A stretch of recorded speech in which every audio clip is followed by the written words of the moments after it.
Hello ಎಲ್ಲರಿಗೂ welcome to my channel Lakshmi Niliya. ನಾನು ಲಕ್ಷ್ಮಿ ಮಾತಾಡ್ತಾ ಇರೋದು. ಇವತ್ತು ನನ್ನ ಚಾನಲಲ್ಲಿ ಇವಾಗ ಈವ್ನಿಂಗ್ ವ್ಲಾಗ್ನ ಸ್ಟಾರ್ಟ್ ಮಾಡ್ಕೊಂಡಿದ್ದೀನಿ. ಮನೀಶ್ಗೆ ಈಗ ಫೇಸ್ ಏನಾಯಿತು, ಅವ್ನ ಆಪ್ರೇಷನ್ ಏನಾಯಿತು ಅಂತೆಲ್ಲ ವ್ಲಾಗಲ್ಲಿ ಶೇರ್ ಮಾಡೋಣ ಅಂತೇಳಿ ವ್ಲಾಗ್ನ ಸ್ಟಾರ್ಟ್ ಮಾಡ್ಕೊಂಡಿದ್ದೀನಿ.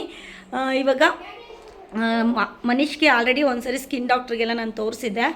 ಇದು ರಾಮನಗರಲ್ಲಿರುವಂಥ ಶೆಟ್ಟಿ ಕ್ಲಿನಿಕಲ್ಲಿ ಇವಾಗ ಆಲ್ರೆಡಿ ತೋರಿಸಿರೋದು. ನೆಕ್ಸ್ಟ್ 10 ಡೇಸ್ ಬಿಟ್ಕೊಂಡು ಬರೋಕ್ಕೆ ಹೇಳಿದರು. ನಾನು 15 ಡೇಸ್ ಮೇಲೇ ಆಯಿತು. ಈಗ ಕರ್ಕೊಂಡೋಗಿ ಪಾಪುಗೆ ತೋರಿಸ್ಕೊಂಬರೋಣ, ಮತ್ತು ಏನಾದರೂ ಮಾರ್ಕ್ ಇಲ್ಲದೇ ಇರೋ ರೀತಿ ಕ್ರೀಮ್ ಏನಾದರೂ ಕೊಡ್ತಾರೆ ಅನ್ನೋದಕ್ಕೆ ಹೋಗಿ ತೋರಿಸ್ಕೊಂಡು ಬರೋಣ ಅಂತೇಳಿ ಹೋಗ್ತಾ ಇದ್ದೀನಿ. ಇವಾಗ ಮನೀಶ್ ಇವಾಗ ಯಾವ ರೀತಿ ಇದ್ದಾನೆ ಅಂದರೆ, ಆಪ್ರೇಷನ್ ಏನಾಯಿತು ಅಂತೆಲ್ಲ ಕಂಪ್ಲೀಟಾಗಿ ಹೇಳ್ತೀನಿ. ಈಗ ಮನೀಶ್ ಫೇಸ್ ನೋಡಿ ಯಾವ ರೀತಿ ಇದೆ. ನೋಡಿ ಈ ರೀತಿ ಇದೆ ಫೇಸ್. ಇವಾಗ ಎಲ್ಲ 90% ಕ್ಲಿಯರ್ ಆಗಿದೆ. ಈಗ ಇನ್ನೊಂದು ಸ್ವಲ್ಪ ಕ್ಲಿಯರ್ ಆದರೆ ರಿಕವರ್ ಆಗೋ ರೀತಿ. ನನಗೇನಿಲ್ಲ, ಬಾಯ್ಲಿ ಮಲ್ಲಿತಿಮ್ಮ ಸ್ವಲ್ಪ ಒಂದು ಫೇಸು ವೈಟ್ ಇರೋದಕ್ಕೆ ಒಂದು ಸ್ವಲ್ಪ ಕಾಣಿಸೋದೇ ಇಲ್ಲ ಮಚ್ಚೆ, ಅದನ್ನು ಕೂಡ ಕ್ಲಿಯರ್ ಆಗಬೇಕು ಅಂತೇಳಿ ಇನ್ನೊಂದು ಸರಿ ತೋರಿಸ್ಕೊಬರೋಣ. ಒಳ್ಳೆ ಕ್ರೀಮ್ ಸಜೆಸ್ಟ್ ಮಾಡ್ತಾರೆ ಅಂತೇಳಿ ಹೋಗ್ತಾ ಇದ್ದೀನಿ. ಇವತ್ತು ಫುಲ್ ಡೇ ಏನೇನು ಮಾಡ್ತೀನಿ ಎಲ್ಲನೂ ವ್ಲಾಗಲ್ಲಿ ಶೇರ್ ಮಾಡ್ಕೊತೀನಿ. ದೇವರಿದ್ದಾರೆ ಅನ್ನೋದಕ್ಕೆ ನನ್ನ ಲೈಫಲ್ಲಿ ತುಂಬಾ ಮೂಮೆಂಟ್ಗಳಾಗಿದೆ, ತುಂಬ ಪವಾಡಗಳು ನಡೆದಿದೆ ಮನೀಶ್ ಮುಖಾಂತರ. ತುಂಬಾ ಸರ್ಜರಿಗಳೆಲ್ಲನೂ ಕೂಡ ಎಲ್ಲ ಸ್ಟಾಪ್ ಆಯಿತು. ಇದೆಲ್ಲ ದೇವರಿಂದನೇ ಸಾಧ್ಯ. ಫುಲ್ ಹ್ಯಾಪಿಯಾಗಿದ್ದೀನಿ. ಏನಂತ ಹೇಳಿದರು ಡಾಕ್ಟ್ರು ಅಂತೆಲ್ಲನೂ ಕಂಪ್ಲೀಟಾಗಿ ಹೇಳ್ತೀನಿ. ಇವತ್ತು ಇವಾಗ ಸ್ಕಿನ್ ಡಾಕ್ಟರ್ ಹತ್ರ ಬಂದಿದ್ದೀನಿ. ನಿಜ ಇದು ಆಕಸ್ಮಿಕವಾಗಿ ಆಗಿದ್ದು, ಮನೀಶ್ಗೆ ಸುಟ್ಟೋಗಿದ್ದು. ನನ್ನ ಲೈಫಲ್ಲೂ ಕೂಡ ಇನ್ಯಾವತ್ತೂ ಕೂಡ ಮತ್ತೆ ಈ ಪೊಸಿಷನ್ ಬರಬಾರ್ದು. ಮನೀಶ್ನ ತುಂಬ ಕೇರ್ಫುಲ್ಲಾಗಿ ನೋಡ್ಕೋಬೇಕು ಅಂತ ನೋಡ್ಕೊತಾ ಇದ್ದೀನಿ, ತುಂಬ ಅನ್ಕೊತಾ ಇದ್ದೀನಿ. ಮೈಯೆಲ್ಲ ಕಣ್ಣಾಗಿದ್ದರೂ ಸಾಲಲ್ಲ. ಚಿಕ್ಕ ಮಗು ಮನೇಲಿದೆ ಅಂದರೆ, ಇಂಥ ತುಯಿಟೆ ಮಗು ಮನೀಶ್ ಇದ್ದರೆ ಇನ್ನೆಷ್ಟು ಕೆಲಸ ಇರುತ್ತೆ ಅಲ್ವಾ. ಹಾಗಾಗಿ ಮನೀಶ್ಗೆ ಯಾವ ಥರ ಫೇಸ್ ಮೊದಲೇ ಯಾವ ರೀತಿ ಇತ್ತು, ಈಗ ಯಾವ ರೀತಿ ಚೇಂಜ್ ಆಗಿದೆ. ಆಫ್ಟರ್ 20 ಡೇಸ್ ಆಗಿದೆ ಈಗ. ನೋಡಿ ಫಸ್ಟ್ ಅವನಿಗೆ ಸುಟ್ಟಾಗ ಯಾವ ರೀತಿ ಇತ್ತಂದರೆ ಫೇಸು ನೋಡೋಕ್ಕೆ ಆಗ್ತಿರಲ್ಲ, ಈ ಥರ ಆಗೋಗಿತ್ತು. ಅರ್ಧ ಫೇಸು ನಮ್ಮ ಕೈಲಿ ನೋಡೋಕ್ಕಾಗ್ತಿರಲಿಲ್ಲ, ಅಷ್ಟು ಇದಾಗ್ಬಿಟ್ಟಿತ್ತು. ತುಂಬಾ ಬೇಜಾರಾಗೋಗಿತ್ತು ನನಗೆ ನಿಜ ಹೇಳ್ಬೇಕಂದ್ರೆ. ತುಂಬ ಅವನು ಕೈ ಎಲ್ಲ ಇಟ್ಕೊಂಡು ಕೆರ್ಕೊಳ್ಳೋದೆಲ್ಲ ಮಾಡ್ತಿದ್ದ. ಅದೇ ತುಂಬಾ ಕಷ್ಟಪಟ್ಟು ಅವನ ಕೈಯೆಲ್ಲ ಇಟ್ಕೊಂಡು ತುಂಬಾ ಚೆನ್ನಾಗಿ ಬೇಗನೆ 10 ಡೇಸ್ 1 ವೀಕಲ್ಲೇ ನಾವು ಗಾಯ ಎಲ್ಲ ವಾಸಿ ಮಾಡ್ಕೊಂಡಿದ್ವಿ. ಈಗ ಅದನ್ನು ಕೂಡ ಫೇಸಲ್ಲಿ ಏನೋ ಒಂದು 6 ವೀಕಲ್ಲೆಲ್ಲ ಕಂಪ್ಲೀಟ್ ಆಗುತ್ತೆ ಅಂತ ಹೇಳಿದರೆ, 1-2 ತಿಂಗಳಲ್ಲಿ ಮಾರ್ಕ್ ಇರಲ್ಲ ಅಂತ ಹೇಳಿದ್ದಾರೆ. ಒಂದು 2,500 ರೂಪಾಯಿ ಕ್ರೀಮ್ ಕೂಡ ಸಜೆಸ್ಟ್ ಮಾಡಿದ್ದಾರೆ. ಅದಾದಮೇಲೆ ನೆಕ್ಸ್ಟ್ ಬಂದು ನಾನು ಇಲ್ಲಿ ಬಟ್ಟೆನ ಶಾಪಿಂಗ್ ಮಾಡ್ಕೊಂಡು ಮುಗಿಸ್ಕೊಂಡೆ. ಇನ್ನು ಶೆಟ್ಟಿ ಕ್ಲಿನಿಕಲ್ಲಿ ಕ್ರೀಮು ಸ್ವಲ್ಪ ಟೈಮ್ ತೊಗೊಂಡು ತುಂಬ ಜನ ಇದ್ದರು ಅಂತೇಳಿ ನಾನು ತುಂಬ ಲೇಟಾಗಿ ತೊಗೊಂಡೋಗೋಣ ಅಂತ ತಿರ್ಗಾ ಮತ್ತೆ ಕ್ಲಿನಿಕ್ ಬಂದಿದ್ದೀನಿ, ಹಾಸ್ಪಿಟಲ್ಗೆ ಬಂದಿದ್ದೀನಿ. ಕ್ರೀಮ್ ಕೇಳಿದ್ರೆ ನನಗೆ ಭಯ ಆಗೋಯಿತು. 2,300 ರೂಪಾಯಿ ಆ ಚಿಲ್ಲರೆ ಆ ಕ್ರೀಮು. ಫೈನಲಿ ಮಗುಗೋಸ್ಕರ ತೊಗೊಂಡು ಆ ಕ್ರೀಮ್ನು ಕೂಡ ತೊಗೊಂಡು ಬಂದೆ. ನೈಟ್ ಮಾತ್ರ ಹಾಕಿ ಮಸಾಜ್ ಮಾಡಿ ಮಲಗಿಸೋವಂಥದ್ದು. ಇನ್ನು ಮನೀಶ್ ನೋಡಿ ನಡೀತಾನೋ ಇಲ್ವೋ ಅಂತ ತುಂಬ ಜನ ನನ್ನ ಅಂತಾಯಿದ್ರು. ನಡಿಯಲ್ವಾ ನಿನ್ನ ಮಗು ನಡಿಯಲ್ವಾ ಅಂತ ತುಂಬ ಜನ ನನ್ನ ಫೋನ್ ಕಾಲ್ಸ್ ಮಾಡಿ ಕೇಳ್ತಾಯಿದ್ರು. ಫ್ರೆಂಡ್ಸ್ ಆ್ಯಂಡ್ ಫ್ಯಾಮಿಲಿ 1 ವರ್ಷ ದಾಟಿದ್ರು ಕೂಡ, ಒಂದೂವರೆ ವರ್ಷ ಆದರೂ ಪಾಪು ನಡೀತಾ ಇರಲಿಲ್ಲ. ನನಗಂತೂ ತುಂಬಾ ಭಯ ಆಗಿತ್ತು. ತುಂಬ ದೇವ್ರ ಹತ್ರ ತುಂಬಾ ಬೇಡ್ಕೊಂಡಿದ್ದೀನಿ, ತುಂಬ ಹತ್ತಿದ್ದೀನಿ ಮನೀಶ್ ವಿಚಾರಕ್ಕೆ. ಯಾವಾಗ ನಡೀತಾನೋ ನನ್ನ ಪಾಪು, ಯಾವಾಗ ಮಾತಾಡ್ತಾನೋ, ಪ್ರತಿಯೊಂದೂ ಕೂಡ ನಿಧಾನ. ದೇವರು ತುಂಬ ಸ್ಪೀಡಾಗಿದ್ದೀರಾ, ನೀವು ನಿಧಾನಕ್ಕೆ ನಡ್ಕೊಂಡು ಬನ್ನಿ ಅಂತ ವಿಚಾರಕ್ಕೆ ಪಾಪುನ ಈ ರೀತಿ ನಿಧಾನಕ್ಕೆ ಕೊಟ್ಟಿದ್ದಾನೇನೋ ಗೊತ್ತಿಲ್ಲ. ಇನ್ನು ನೈಟು ಬರೋಷ್ಟರಲ್ಲಿ ನಾನು ಎಲ್ಲದೂ ಇಲ್ಲಿ ರಾಮನಗರ್ಗೆ ಹೋಗಿ ಬರೋಷ್ಟರಲ್ಲಿ ನಮ್ಮದು ಸ್ವಲ್ಪ ಸಿಟಿಯಿಂದ ಒಂದು 5 ಕಿಲೋಮೀಟ್ರು ಹಳ್ಳಿಲಿರೋದ್ರಿಂದ ಹೋಗಿ ಬರೋಷ್ಟರಲ್ಲೇ ನಮಗೆ ಹೋಗೋಕ್ಕೆ ಬರೋಕ್ಕೇ ಒಂದು 1 ಅವರ್ 40 to 45 ಮಿನಿಟ್ಸ್, 1 ಅವರ್ ಅಂದ್ಕೊಳ್ಳಿ. ಏನಾದರೂ ಶಾಪಿಂಗ್ ಮಾಡಿದಂತೂ ತುಂಬ ಹೊತ್ತಾಗ್ಬಿಡುತ್ತೆ. 7 o'clock ಆಗೋಯಿತು. ಮನೀಶ್ ನಡೀತಾನೋ ಇಲ್ವೋ ಅಂತ ನಾನು ಕೂಡ ಗೆಸ್ ಮಾಡಿರಲಿಲ್ಲ. ಯಾವಾಗ ನಡೀತಾನೋ ಏನಾಗುತ್ತೋ ಅಂತ ತುಂಬ ದೇವ್ರ ಹತ್ರ ಕೂತ್ಕೊಂಡು ಹತ್ತಿದ್ದೀನಿ, ತುಂಬಾ ಬೇಡ್ಕೊಂಡಿದ್ದೀನಿ, ತುಂಬಾ ಮನಸ್ಸಲ್ಲಿ ನೊಂದ್ಬಿಟ್ಟಿದ್ದೀನಿ. ಅದೆಲ್ಲ ತಾಯ್ದಿರಿಗೆ ಗೊತ್ತಿರುತ್ತೆ. ಇನ್ನು ನನ್ನ ತಂಗಿ ಕೂಡ ನೈಟಿನ ತೊಗೊಂಡು ಬಂದೆ. ನೋಡಿ ಟೈಮ್ 7:30 ಆಗಿದೆ. ಇನ್ನು ಅಡುಗೆ ಮಾಡ್ತಾಯಿದ್ದಾರೆ ಅವರು. ನಾನು ಕೂತ್ಕೊಂಡು ವಿಡಿಯೋ ಶೂಟ್ ಮಾಡ್ಕೊತಾ ಇದ್ದೀನಿ. ದೇವ್ರನ್ನ ನಂಬಿದ್ರೆ ಕೈ ಬಿಡಲ್ಲ ಅನ್ನೋದಕ್ಕೆ ನನ್ನ ಜೀವನದಲ್ಲೇ ಸಾಕ್ಷಿ. ಇನ್ನು ಮನೀಶ್ ತುಂಟಾಟಗಳಂತೂ ನೀವು ನೋಡಿದ್ರೆ ಏನಂತೀರೋ, ಒಂದು ಜಾಗದಲ್ಲಿ ಇರಲ್ಲ. ಇವರಿಬ್ಬರು ಕೂಡ 2 ತಿಂಗಳು ಡಿಫ್ರೆನ್ಸಲ್ಲಿದ್ದಾರೆ. ಮನಿಮಗೆ 2 ಇಯರು, ಇವನಿಗೆ 2 ಇಯರ್ಗೆ 2 ತಿಂಗಳು ಕಡಿಮೆ. ಮೋಶಿತ್ ನನ್ನ ತಂಗಿ ಮಗನಿಗೆ. ನಮ್ಮ ಮನಿನೇ ಅವನ್ನ ಚೆನ್ನಾಗಿ ಇಟ್ಕೊಂಡು ಹೊಡೆದಾಕ್ಬಿಡೋದು, ಜಾಸ್ತಿ ಕೋಪ ಬರೋದು, ಇದೆಲ್ಲ ಮಾಡ್ತಾನೆ. ಅವ್ನು ಕೇಳಿದ ತಕ್ಷಣ ಕೊಡಬೇಕಷ್ಟೇ, ಕೇಳಿಲ್ಲ ಅಂದರೆ ಹೊಡೆದ್ಬಿಡ್ತಾನೆ. ನಿಜ ಮಿರಾಕಲ್ ಅಂತಲೇ ಹೇಳ್ಬೋದು. ಈಗ ನಮ್ಮ ಪಾಪುಗೆ ಆಪ್ರೇಷನ್ ಕೂಡ ಸರ್ಜರಿ ತಪ್ಪಿಸಿದ್ದೀವಿ ಅಂದರೆ ಡಾಕ್ಟರೇ ಹೇಳಿದ್ದಾರೆ ಸರಿ ಹೋಗ್ಬೋದು, 50% ಇದೆ, ವೆಯ್ಟ್ ಮಾಡೋಣ ಅಂತ ಹೇಳಿದ್ದಾರೆ. ನೋಡಿ ಎಲ್ಲ ಕಿತ್ತಾಕಿ ಎಸಿತಾ ಇದ್ದಾನೆ. ಅವನೇ ಮೋಶಿನೇ ಹೆದ್ರಕ್ಕಂತಾನೆ ಮನುಷ್ಯಗೆ, ಜುಟ್ಟೆಲ್ಲ ಎಳೆದು ಬಿಸಾಕ್ಬಿಡ್ತಾನೆ ಮನುಷ್ಯ. ತುಂಬ ಆ್ಯಕ್ಟಿವ್ ಆಗಿದ್ದಾನೆ, ತುಂಬ ಓಡೋದು ನಡೆಯೋದು. ನಾನು ಓಡಬೇಕು, ನನಗೆ ಕಾಲು ಬಂದಿದೆ ಅಂತ ತುಂಬಾ ಇದು ಮಾಡ್ತಾನೆ. ಹಾಗಾಗಿನೇ ಹಾಲು ಚೆಲ್ಕೊಂಡಿರೋದು. ಅವನ್ನ ನೋಡ್ಕೊಂಡು ಕುತ್ಕೊಳ್ಬೇಕು ಒಬ್ಬರು, ಅಂದರೆ ಸಿಕ್ಕಾಪಟ್ಟೆ ಮೆಟ್ಲು ಹತ್ಕೊಂಡು ಹೋಗ್ಬಿಡೋದು, ಮೆಟ್ಲು ಹತ್ತಿ ಮೇಲಿಂದ ಬಿದ್ದೋದ್ರೆ ಭಯ ಆಗುತ್ತೆ. ಒಂದು ಸೆಕೆಂಡ್ ಒಂದು ಹತ್ರ ಇರಲ್ಲ ಈಗ ಮನುಷ್ಯ. ಅವನ್ನ ಹಿಡಿಯೋಕ್ಕೆ ಒಬ್ರು ಇರಬೇಕು. ನನಗಂತೂ ವ್ಲಾಗು ವೀಡಿಯೋ ಎಡಿಟಿಂಗ್ ಇದು ಏನೂ ಮಾಡೋಕ್ಕಾಗ್ತಾಯಿಲ್ಲ ಮನುಷ್ಯ ಈಗ ಕಾಲು ಬಂದಿರೋದ್ರಿಂದ. ಹಾಗಾಗಿ ತುಂಬ ತಡವಾಗಿ ವೀಕ್ಲಿ 1 ವೀಡಿಯೋಸ್ನ ಹಾಕ್ತಾಯಿದ್ದೀನಿ. ನೋಡಿ ಪ್ರೀತಿಯಿಂದ ಅವ್ರ ಅಜ್ಜಿಗೆ ತಿನ್ನಿಸೋದು ಈ ಥರ ಎಲ್ಲ ತುಂಬಾ ಮಾಡ್ತಾನೆ. ಯಾರು ಇಷ್ಟ ಅವ್ರಿಗೆಲ್ಲ ತಿನ್ನಿಸೋದು, ಅವ್ರಿಗೋಗಿ ಮುತ್ಕೊಡೋದು, ಅವ್ರನ್ನ ತಪ್ಕೊಳ್ಳೋದು, ಇದೆಲ್ಲನೂ ತುಂಬ ಚೆನ್ನಾಗಿ ಮಾಡ್ತಾನೆ. ಇನ್ನು ನಾವು ಮಾತೊಂದು ಎಕ್ಸ್ಪೆಕ್ಟ್ ಮಾಡ್ತಾಯಿದ್ದೀವಿ. ಈಗ ಮಾತು ಕೂಡ ಆಡ್ತಾನೆ ಅವನು ಮನುಷ್ಯ ಎಲ್ಲಿದೆಯಾ ಅಂದರೆ ಅಲ್ಲೇ ಬರ್ತಾನೆ ಹುಡ್ಕೊಂಡು ನಮ್ಮನ್ನ ಕರಿತಾಯಿದ್ರೆ. ತುಂಬಾ ಬೆಳವಣಿಗೆ ಆಗಿದೆ ನಮ್ಮ ಪಾಪುನ ನೋಡಬೇಕಂದ್ರೆ ದೇವ್ರ ದಯದಿಂದನೇ, ದೇವ್ರ ಆಶೀರ್ವಾದದಿಂದನೇ ಹೇಳೋದಕ್ಕೆ ಇಷ್ಟಪಡ್ತೀನಿ. ಅವ್ರ ಅಜ್ಜಿಗೆ ತಿನ್ನಿಸೋದು, ಅವ್ರ ಅಕ್ಕಂಗೆ ತಿನ್ನಿಸೋದು, ನನಗೆ ಬಂದು ತಿನ್ನಿಸೋದು, ಈ ಥರ ಎಲ್ಲ ಮಾಡ್ತಾನೆ. ಮಾತಲ್ಲಿ ಅಂದರೆ ಮಾತು ತಾತ ಹೂ ಬಬ್ಬ ಅಂತೆಲ್ಲ ಮಾತಾಡ್ತಾನೆ. ಸ್ವಲ್ಪ 3 ವರ್ಷ ಕಂಪ್ಲೀಟ್ ಆಗೋ ಅಷ್ಟರಲ್ಲಿ ಪಾಪು ಮಾತಾಡ್ತಾನೆ ಅಂತ ಡಾಕ್ಟರು ಹೇಳಿದ್ದಾರೆ. ತುಂಬ ಜನ ಸಜೆಸ್ಟ್ ಕೂಡ ಮಾಡಿದ್ದಾರೆ. ಮಾತಾಡ್ತಾನೆ ಬಿಡೋ, ಇಷ್ಟು ಮಾತ್ರ ಮಾತಾಡ್ತಾ ಇದ್ದಾನೆ, ಇನ್ನೇನು ಮಾತಾಡಲ್ವ ಇನ್ನು ಮುಂದಕ್ಕೆ, ಇವಾಗ 1 ಪದ ಎಲ್ಲ ಮಾತಾಡ್ತಾನೆ, 2 ಪದ ಜೋಡಿಸ್ತಾನೆ, ಆಮೇಲೆ ತಾನೇ ಮಾತಾಡಲಿಕ್ಕೆ ಸ್ಟಾರ್ಟ್ ಮಾಡ್ತಾನೆ ಅಂತೆಲ್ಲ ಹೇಳಿದರು. ಆಪ್ರೇಷನ್ ಕೂಡ ನಾವು ಅಕ್ಟೋಬರ್ವರೆಗೂ ವೆಯ್ಟ್ ಮಾಡ್ತೀವಿ, ಇನ್ನೂ 6 ಮಂತ್ವರೆಗೂ ವೆಯ್ಟ್ ಮಾಡ್ತೀವಿ ಅಂತ ಹೇಳ್ಕೊಂಡು ಬಂದಿದ್ದೀವಿ. ಡಾಕ್ಟರು ಅದೇ ಹೇಳಿದ್ದು. ಅವನಿಗೆ ರೆಗ್ಯುಲರಾಗಿ ಊತ ಇಲ್ಲ ಯೂರಿನ್ ಪಾಸ್ ಮಾಡೋ ಜಾಗದಲ್ಲಿ. ನನಗೆ ಇವಾಗ ಬಂದು 15 ಡೇಸ್ ಏನೂ ಕಾಣಿಸಿಲ್ಲ. ಹಾಗಾಗಿ ಯಾವಾಗಂದರೆ ವೀಕ್ಲಿ ಒಂದು ವೀಕ್ಗೆ ಇಲ್ಲಾಂದರೆ 15 ಡೇಸ್ಗೆ ಒಂದು ಸರಿ ಕಾಣಿಸ್ತಾ ಇರೋವಂಥದ್ದು.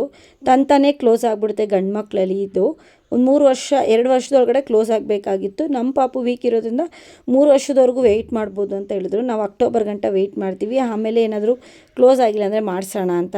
ನೋಡೋಣ, ದೇವ್ರ ದಯದಿಂದ 2 ಸರ್ಜರಿ ಕ್ಯಾನ್ಸಲ್ ಆಗಿ ಇದು 3ನೇ ಸರ್ಜರಿ ಕ್ಯಾನ್ಸಲ್ ಆಗಿಬಿಟ್ರೆ ಸಾಕು.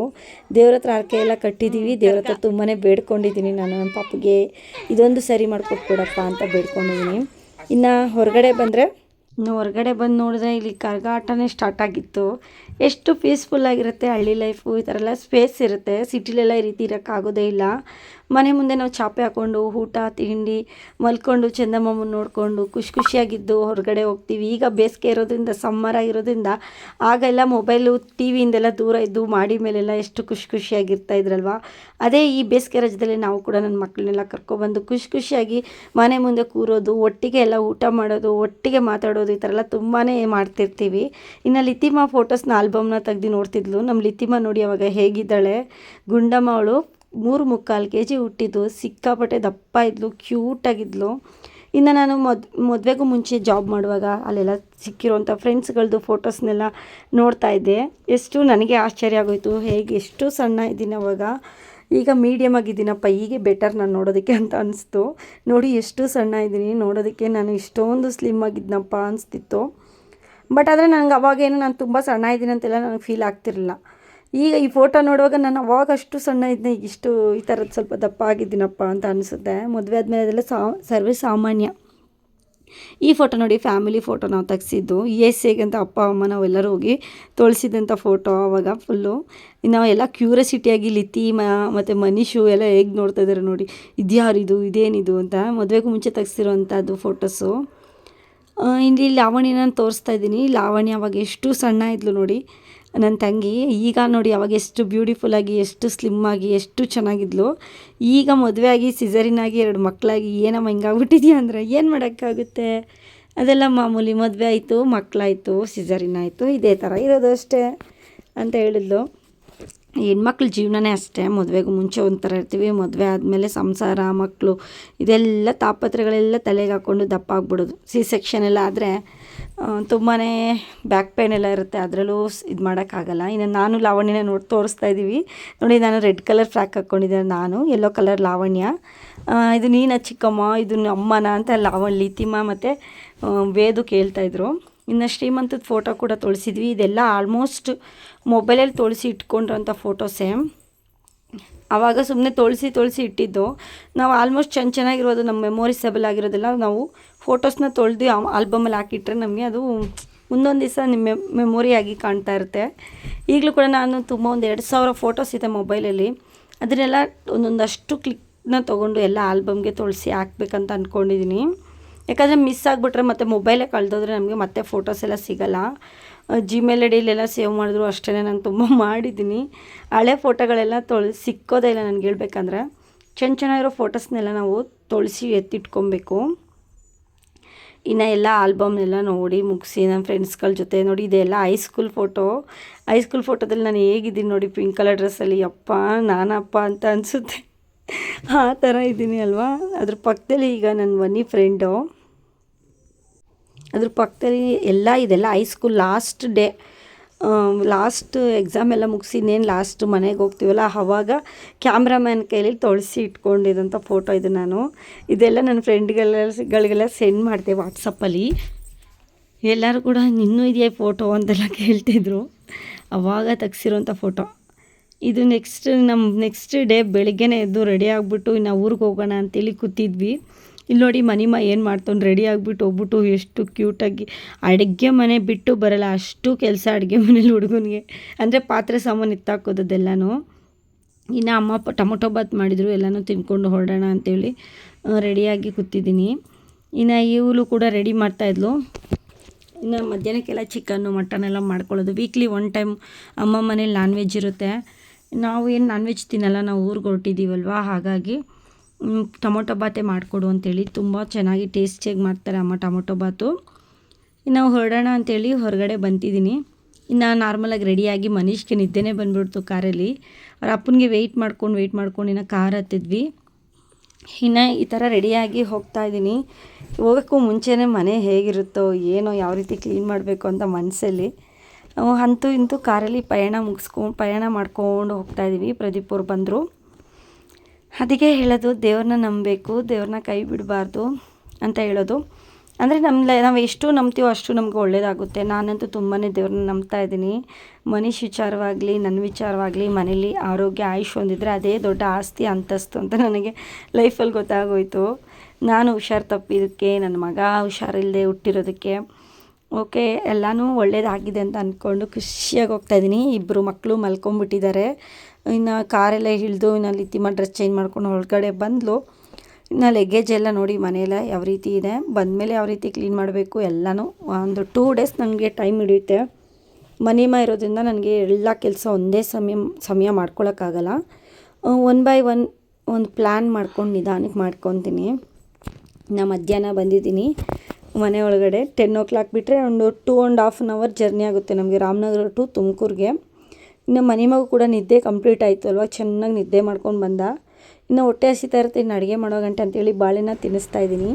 ಲಗೇಜ್ ಎಲ್ಲನೂ ಕೂಡ ರೂಮಲ್ಲಿ ಶಿಫ್ಟ್ ಮಾಡಿದ್ದೀನಿ. ಎಲ್ಲನೂ ಕೂಡ ಜೋಡಿಸಿ ಎಲ್ಲ ಬಟ್ಟೆ ಎಲ್ಲ ತೆಗೆದಿಟ್ಟು ಮನೆಯೆಲ್ಲ ಯಾವ ರೀತಿ ಕ್ಲೀನ್ ಮಾಡ್ತೀನಿ ಅಂತಲೂ ಕೂಡ ಇದೇ ಕ್ಲಿಪ್ಪಲ್ಲಿ ನಿಮಗೆ ತೋರಿಸ್ತೀನಿ. ನನಗೆ ಒಂದು 2 days ಬೇಕೇ ಬೇಕು ಎಲ್ಲನೂ ಕ್ಲೀನ್ ಮಾಡ್ಕೊಳ್ಳೋಕ್ಕೆ.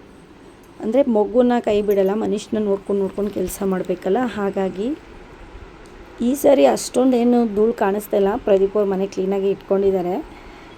ತುಂಬಾ ಡಸ್ಟ್ ಎಲ್ಲ ಏನಿಲ್ಲ. ಇದು ರೋಡ್ ಸೈಡ್ ಮನೆ ಅಲ್ವಾ, ಹಾಗಾಗಿ ಬರೋ ಜಾಗದಲ್ಲಿ ನನಗೆ ಮಾವಿನ ಹಣ್ಣು ಸಿಕ್ತು. 2.5 kg ಅಷ್ಟು, 1 kg 100 ರೂಪಾಯಿ ಅಂತ ಹೇಳಿದ್ರು. ನಾನು 1.25 kg ಕೊಟ್ಟರೆ ಮಾತ್ರ ತೊಗೊತೀನಿ ಅಂತೇಳಿ ಬಾರ್ಗಿಂಗ್ ಮಾಡಿ 2.5 kgಗೆ 200 rupeesನ ಕೊಟ್ಟು ಮಾವಿನ ಹಣ್ಣನ್ನ ತಂದೆ. ಅದರಲ್ಲೂ ಮನೀಷ್ಗೆ ಮತ್ತು ಲಿತಿಮಾಗೆ ಸೀಸನಲ್ ಫ್ರೂಟ್ಸ್ನೆಲ್ಲ ಕೊಡ್ತಾಯಿರ್ತೀನಿ. ಲಿತಿಮಾ ಮಾವಿನ ಹಣ್ಣು ತುಂಬ ಫೇವ್ರೆಟ್, ಮ್ಯಾಂಗೋ ಅಂತಿರ್ತಾಳೆ. ಹಾಗಾಗಿ ಈ ಸೀಸನಲ್ಲಿ ತುಂಬ ಮ್ಯಾಂಗೋಸ್ನ ತರಿಸಿ ಕೊಡೋಣ ಅಂತೇಳಿ ತೊಗೊಬರ್ತಾಯಿದ್ದೀನಿ. ಇನ್ನು ಅಡುಗೆ ಮನೆಯೂ ಕೂಡ ಈ ರೀತಿ ಇದೆ. ಊರಿಂದ ಕಾಯಿನೂ ಕೂಡ ತೊಗೊಂಡು ಬಂದಿದ್ದೆ. ಊರಲ್ಲಿ ಎಷ್ಟು ಕಾಯಿ ಸಿಗುತ್ತೋ, ನಮ್ಮದು ಅಲ್ಲಿ 2 ತೆಂಗಿನ ಮರ ಇದೆ ಅಮ್ಮಂದು ಹಳೆ ಜಾಗದಲ್ಲಿ. ಅಂದರೆ ವೇಸ್ಟ್ ಜಾಗದಲ್ಲಿ ಅಲ್ಲಿ ತೆಂಗಿನ ಮರ ಅಲ್ಲಿ ಬೀಳೋವಂಥ ಕಾಯಿನೆಲ್ಲ ಶೇಖರಣೆ ಮಾಡಿ ಇಕ್ಕಿರ್ತಾರೆ. ದೇವ್ರ ಮನೆ ನೋಡಿ ಯಾವ ರೀತಿ ಇದೆ. ಪೂಜೆ ಇಲ್ಲ, ಹೂವು ಇಲ್ಲ, ದೇವ್ರ ಪಾತ್ರೆ ಎಲ್ಲ ತೊಳೆಯೋರು ಯಾರು ಇಲ್ಲ. ಇನ್ನೆಲ್ಲನೂ ದೇವ್ರ ಮನೆಯೆಲ್ಲ ಕ್ಲೀನ್ ಮಾಡ್ಕೊಬೇಕು. ಏನಾದರೂ ಅಡುಗೆ ಮಾಡಿ ತಿಂದು 1 by 1 ಕೆಲಸನ ಸ್ಟಾರ್ಟ್ ಮಾಡ್ಕೊತೀನಿ. ಬನ್ನಿ ಹೇಗೆ ಎಲ್ಲ ರೆಡಿ ಮಾಡಿದ್ದೀನಿ ಅಂತ ನಿಮಗೆ ತೋರಿಸ್ತೀನಿ. ನಾನು 2 days ಆದಮೇಲೆ ಈ ಕ್ಲಿಪ್ನ ತೋರಿಸ್ತಾ ಇರೋಂಥದ್ದು ನಿಮಗೆ. 2 days ಆದಮೇಲೆ ಮನೆಯೆಲ್ಲ ಕ್ಲೀನ್ ಮಾಡಿಕೊಂಡು ಸಂಡೇ ಬಂದೆ. ಮಂಗಳವಾರದ್ದು ನಾನು ನಿಮಗೆ ವಿಡಿಯೋ ತೋರಿಸ್ತಾ ಇರೋಂಥದ್ದು. ಮನೆಯೆಲ್ಲನೂ ಕೂಡ ಕ್ಲೀನ್ ಮಾಡಿದ್ದೀನಿ. ನನ್ನ ಕೈಲಾದಷ್ಟು ಕ್ಲೀನ್ ಮಾಡ್ಕೊಂಡಿದ್ದೀನಿ. ಒನ್ ಬೈ ಒನ್ ಮಾಡ್ಕೊಳ್ಳೋಣ ಬಿಡು ಅಂತೇಳಿ. ಅಂದರೆ ಎಷ್ಟು ಧೂಳು ಹೊಡಿಯೋಕ್ಕಾಗುತ್ತೋ ಅಷ್ಟು ಧೂಳನ್ನ ಹೊಡೆದು ಎಲ್ಲ ಮನೆಯೆಲ್ಲ ಗುಡಿಸಿ ಒರೆಸಿ ಮಂಗಳವಾರ ದೀಪ ಹಚ್ಕೊಂಡಿದ್ದೀನಿ. ನಮ್ಮ ಮನಿಮ ನೋಡಿ ಏನು ಆಟ ಆಡ್ತಾ ಇದ್ದಾನೆ. ಅವನು ಕೂಡ ಫ್ರೆಶ್ ಅಪ್ ಆಗಿ ಆಟ ಆಡ್ತಾ ಇದ್ದಾನೆ. ಲಿತಿಮ ಎಲ್ಲ ಬರೀ ನಾನು ರೀಲ್ಸ್ ಮಾಡೋದು ಅದು ಮಾಡೋದು ಇದು ಮಾಡೋದು ಮಾಡ್ತಾ ಇರ್ತಾಳೆ. ಇನ್ನೆಲ್ಲ ಅಡುಗೆ ಎಲ್ಲ ಮಾಡ್ಕೊಳ್ಬೇಕು. ಬೆಳಗ್ಗೆ ಟಿಫನ್ ಆಗಿದೆ, ಅವಲಕ್ಕಿ ಮಾಡ್ಕೊಂಡಿದ್ದೆ. ಈಗ ಈ ವಿಡಿಯೋ ಆದಮೇಲೆ ಅಡುಗೆನೂ ಕೂಡ ಸ್ಟಾರ್ಟ್ ಮಾಡಬೇಕು ನಾನು. ಈ ವಿಡಿಯೋದಲ್ಲಿ ಏನು ಹೇಳೋದಕ್ಕೆ ಇಷ್ಟಪಡ್ತೀನಿ ಅನ್ನೋದಾದರೆ ನೋಡಿ, ಫ್ರಿಜ್ಜನ್ನು ಕೂಡ ಆರ್ಗನೈಸ್ ಮಾಡಿಕೊಂಡೆ. ಎಲ್ಲನೂ ಫುಲ್ಲು ಗಲೀಜಾಗಿಬಿಟ್ಟಿತ್ತು. ಫ್ರಿಜ್ಜೆಲ್ಲ ಒರೆಸಿ ಫ್ರಿಜ್ಜಲ್ಲೆಲ್ಲನೂ ಕೂಡ ರೇಷನ್ನ ಜೋಡಿಸ್ಕೊಂಡಿದ್ದೀನಿ, ಮತ್ತು ತರಕಾರಿನೂ ಕೂಡ ಜೋಡಿಸ್ಕೊಂಡಿದ್ದೀನಿ. ಇನ್ನು ಅಡುಗೆ ಮನೆಯೂ ಕೂಡ ಕ್ಲೀನಾಗಿ ಎಲ್ಲ ಡೀಪಾಗಿ ಸ್ವಲ್ಪ ಎಷ್ಟು ಸಾಧ್ಯ ಆಗುತ್ತೋ ಅಷ್ಟು ಕ್ಲೀನ್ ಮಾಡಿದ್ದೀನಿ. ತುಂಬ ಡೀಪಾಗಿ ಮಾಡಿಲ್ಲ. ನಂಗೆ ಟೈಮ್ ಸಿಕ್ಕಿದಾಗ ಫುಲ್ಲು ಡೀಪಾಗಿ ಕ್ಲೀನ್ ಮಾಡ್ಕೊತೀನಿ. ನಾನು ಮಧ್ಯಾಹ್ನಕ್ಕೆ ಮೊಳಕೆ ಹುಳಿಕಲ್ ಸಾರು ಮಾಡೋಣ ಅಂತ ಇಟ್ಕೊಂಡಿದ್ದೀನಿ, ಮೊಳಕೆ ಕಾಳು ಕಟ್ಟಿರೋ ಅಂಥದ್ದು ರೆಡಿಮೇಡು. ಇನ್ನು ದೇವ್ರ ಮನೇಲಿ ಕೂಡ ದೇವ್ರ ಮನೆ ಎಲ್ಲ ಕ್ಲೀನ್ ಮಾಡಿ ದೇವ್ರ ಮನೆಯೆಲ್ಲ ಒರೆಸಿ ದೇವ್ರ ಪಾತ್ರೆ ಎಲ್ಲ ತೊಳೆದು ದೀಪನ ಹಚ್ಕೊಂಡಿದ್ದೀನಿ. ಫೈನಲಿ ಹೇಳ್ತೀನಿ, ಒಳ್ಳೇದಾಗ್ತಾಯಿದೆ ನನ್ನ ಜೀವನದಲ್ಲಿ, ಅದು ದೇವರಿಂದನೇ ಸಾಧ್ಯ. ದೇವ್ರನ್ನ ನಂಬಿದ್ರೆ ಕೆಟ್ಟದಂತೂ ಆಗಲ್ಲ. ಹಾಗಾಗಿ ಹೇಳ್ತಾ ಇದ್ದೀನಿ, ನೀವು ಕೂಡ ದೇವ್ರನ್ನ ನಂಬಿ ದೇವ್ರನ್ನ ಪೂಜಿಸಿ, ದೇವರ ಆಶೀರ್ವಾದ ನಮಗಿದ್ರೆ ಎಲ್ಲನೂ ಒಳ್ಳೇದಾಗುತ್ತೆ. ಇನ್ನು ಮನೀಷ್ಗೂ ಆಪ್ರೇಷನ್ ಇಲ್ಲ ಅಂತ ಹೇಳಿದ್ದು ಭಾಳ ಖುಷಿಯಾಯಿತು. ಅದು ಟೆಂಪ್ರವರಿ 50-50 ಇದೆ. ದೇವ್ರ ಕೈ ಬಿಡಲ್ಲ ಅಂತ ಅಂದ್ಕೊಂಡಿದ್ದೀನಿ. ನಿಜವಾಗ್ಲೂ ಒಂದು 30,000 ಅಷ್ಟು ಸಂಘದಲ್ಲಿ ತೊಗೊಂಡು ರೆಡಿ ಮಾಡಿ ಇಟ್ಕೊಂಡಿದ್ದೆ ಆಪ್ರೇಷನ್ಗೆ ಅಂತೇಳಿ. ಬಟ್ ಆದರೆ 30,000 ಹಾಗೆ ಉಳ್ಕೊತು ನಮಗೆ. ಯಾಕಂದರೆ ಬೇಕಾಗುತ್ತೆ ನಮಗೆ. ಗೌರ್ಮೆಂಟ್ ಆಸ್ಪತ್ರೆಯಲ್ಲಿ ನಾವು ಆಪ್ರೇಷನ್ ಮಾಡಿಸಿದ್ರು ಕೂಡ ನಮ್ಮ ಹತ್ರ ಒಂದು 20,000 ಇರಲೇಬೇಕು. ಮೆಡಿಷನು ಅದು ಇದು ಅಂತೆಲ್ಲ ಹಾಸ್ಪಿಟಲ್ ಹತ್ರ ಒಂದು ವೀಕ್ ಅದು ಇದ್ದೇ ಇರ್ತೀವಲ್ವ. ಹಾಗಾಗಿ ಇನ್ನು ಪೂಜೆ ಎಲ್ಲ ಮಾಡಿ ಖುಷಿ ಆಯಿತು. ಮಂಗಳವಾರ ಮನೇಲಿ ದೀಪ ಹಚ್ಚಿದ್ರೇ ಒಂದು ಕಳೆ ಅಲ್ವಾ. ಹಾಗೆ ಮನೇಲಿ ಪೂಜೆ ಪುನಸ್ಕಾರ ಇವೆಲ್ಲನೂ ಮಾಡಿದ್ರೇ ಮನೆ ಸಂಸಾರ ಅಂತ ಆಗೋದು ಅಲ್ವಾ. ಇನ್ನು ಟೈಮ್ ಬಂದು 1 ಆಗಿದೆ. ಈ ವಿಡಿಯೋ ತುಂಬ ಲೆಂತಿ ಆಗಿಬಿಡುತ್ತೆ ಅಂತೇಳಿ ನಾನು ವಿಡಿಯೋನ ತುಂಬ ಲೆಂತಿಯಾಗಿ ಮಾಡ್ತಾಯಿಲ್ಲ. ನೆಕ್ಸ್ಟ್ ವಿಡಿಯೋ ಕಂಟಿನ್ಯೂ ಮಾಡ್ತೀನಿ. ನನ್ನ ಚಾನಲ್ ನಿಮ್ಗೆ ಇಷ್ಟ ಆಗಿದ್ರೆ ನನ್ನ ಚಾನಲ್ನ ಸಬ್ಸ್ಕ್ರೈಬ್ ಮಾಡ್ಕೊಳ್ಳಿ. ಎಲ್ಲರಿಗೂ ಟೇಕ್ ಕೇರ್, ಬಾಯ್.